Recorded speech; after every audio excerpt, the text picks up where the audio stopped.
చోటు ఎందుకు బాధపడుతున్నావు? నాకు ఈ సమ్ము రావడం లేదురా. ఏ సమ్రా? ఓ ఈ సమ్మా, మమ్మీని అడుగుదాం పారా, మమ్మీ చెప్తుంది. ఏమైంది నాన్న? ఏ సమ్ రావట్లేదు? మమ్మీ ఈ సమ్ము రావట్లేదు, కొంచెం చెప్పవా? ఇటు ఇవ్వండి నాన్న. ఏం ప్రాబ్లం రావట్లేదు చెప్తా వినండి. ఓకే చూడండి, ఇక్కడ 2 ఫ్రాక్షన్స్ ఉన్నాయి కదా, 1/6, 8/12.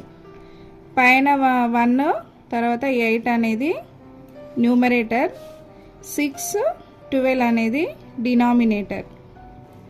ఓకే, డినామినేటర్కి ఎల్సిఎం చేద్దాం. ఇక్కడ 6, 12 తీసుకొని ఎల్సిఎం చేస్తే ఫస్ట్ ఇక్కడ 6 ఉంది కాబట్టి మనకు 2 టేబుల్ యాడ్ చేసుకోవాలి. 2 తీసుకొని 2 టేబుల్లో 6 ఎన్నిసార్లు పోతుందో చూసుకోవాలి. 2 3s 6, తర్వాత 12 మళ్ళీ 2 టేబుల్ ఎన్నిసార్లు పోతుందో చూసుకోవాలి. ఎన్నిసార్లు పోతుంది? 2 6. ఓకేనా? ఎల్సిఎం చేస్తే 2 టేబుల్లో 3 6 వచ్చింది. మళ్ళీ నెక్స్ట్ 3 ఉంది, ఇక్కడ 6 ఉంది. 2 టేబుల్ పోతుందా? 3 పోదు. తర్వాత ఈ 2 ఒకే టేబుల్లో పోవాలి కాబట్టి ఆప్షన్ ఉంది కాబట్టి 3 టేబుల్ తీసుకుందాం. 3 టేబుల్లో 3 ఎన్నిసార్లు పోతుంది? 1 టైం పోతుంది. 3 1 3.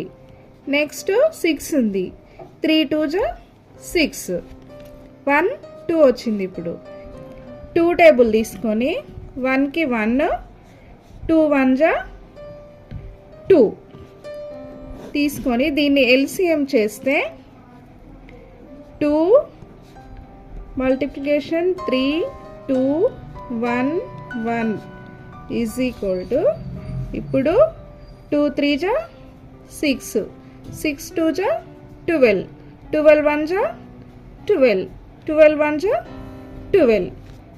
ఎల్సిఎం చేస్తే ఎంత వచ్చింది మనకు? 12 వచ్చింది. ఓకే, ఇప్పుడు మనకు డినామినేటర్ ఎంత వచ్చింది? 12 వచ్చింది కాబట్టి 12. ఇక్కడ 1కి 1 అడిషన్ 8. డినామినేటర్ 12 వచ్చింది, పైన న్యూమరేటర్ 1 అడిషన్ 8. 6 టేబుల్లో 12 ఎన్నిసార్లు పోతుంది చూసుకోండి. 2 టైమ్స్. నెక్స్ట్ ఇక్కడ 12 టేబుల్లో ఎన్నిసార్లు పోతుంది? 1 టైం. ఈ 1 ఈ 8 అలాగే ఉంది. డినామినేటర్ను 6 12 చూసుకుంటే 6 2 12, 12 1 12. Next 1 2 2 plus 8 1 8. డినామినేటర్ అలాగే ఉంది. నెక్స్ట్ వచ్చేసి 2 + 8 10, డినామినేటర్ 12.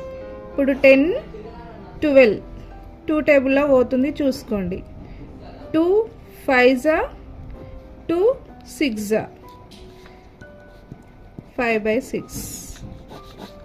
ఇదిగో ఇంతేనా? స్టెప్ బై స్టెప్ ఈ విధంగా చేసుకోవాలి. ఇప్పుడు నేను ఒక ప్రాబ్లం ఇస్తా, మీరు కూడా ఇదే విధంగా చేయండి, ఈజీగా వస్తుంది. ఓకేనా? పిల్లలు మ్యాథ్స్ చూసి భయపడకండి, ప్రాక్టీస్ చేస్తే ఈజీగా ఉంటుంది. బాగా చెప్పాము మమ్మీ మ్యాథ్స్ ప్రాబ్లం. సబ్స్క్రైబర్స్, మీరు ఈ ఆన్సర్ని కామెంట్ బాక్స్లో పిన్ చేసి మాకు చెప్పండి. ప్లస్ మా ఛానల్ని సబ్స్క్రైబ్ చేసుకోండి.